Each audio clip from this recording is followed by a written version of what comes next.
tenders for Henry.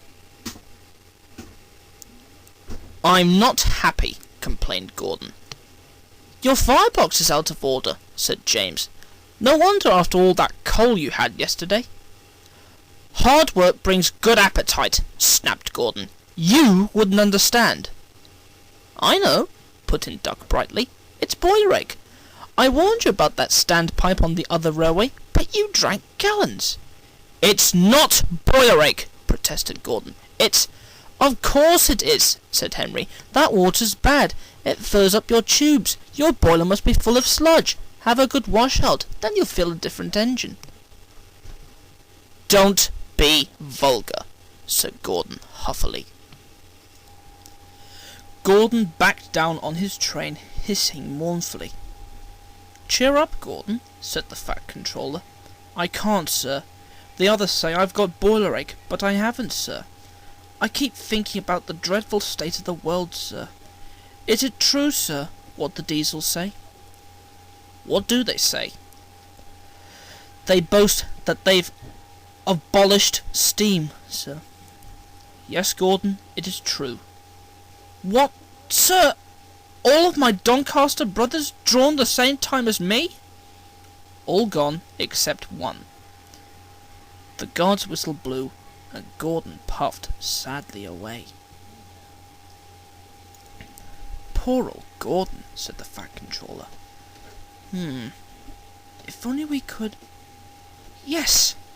I'll ask his owner at once." He hurried away. Arrangements took time, but one evening Gordon's driver ran back excited. "Wake up, Gordon! The Fat Controller's giving you a surprise! Look!" Gordon could hardly believe it. Backing towards him were two massive green tenders, and their engine shape was very like his own. "It's Flying Scotsman!" he gasped. "The Fat Controller's brought him to see me! Oh, thank you, sir!"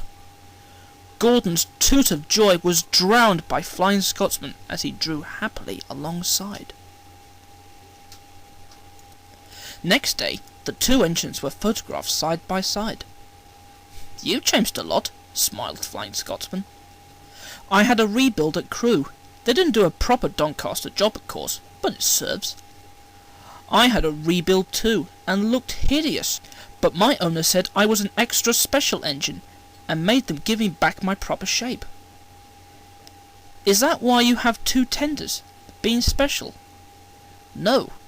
You'd hardly believe it, Gordon, but over there they've hardly any coal and water." "But surely every proper railway—" "Exactly. You are lucky, Gordon, to have a controller who knows how to run railways." Everyone got on well with Flying Scotsman, except Henry. Henry was jealous. "Tenders are marks of distinction," he complained. "Everybody knows that. Why's he got two?" "He's famous," explained Duck and Donald. "He was second to go 100 miles an hour. Besides, the other railway has no coal and water." "Pooh!" sniffed Henry. "I can't believe that. I never boast," he continued, "but I always worked hard enough for two. I deserve another tender for that." Duck whispered something to Donald. "Henry," asked Duck innocently, "would you like my tenders?" "Yours!" exclaimed Henry. "What have you got to do with tenders?" "All right," said Duck, "the deal's off. Would you like them, Donald?" "I wouldn't deprive you of the honour." "It is a great honour," said Duck thoughtfully, "but I'm only a tank engine, so I don't really understand tenders. Perhaps James might—" "I'm sorry I was rude," said Henry hastily. "How many tenders have you, and when could I have them?" 6, and you can have them this evening." "6 lovely tenders!" chortled Henry. "What a splendid sight I'll be! That'll show the others what sort of engine I am." Henry was excited. "Do you think it will be all right?" he asked for the umpteenth time. "Of course," said Duck. "Just go where I told you, and they'll all be ready."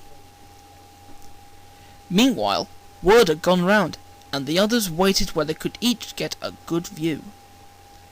Henry was cheered to the echo when he came, but he wasn't a splendid sight.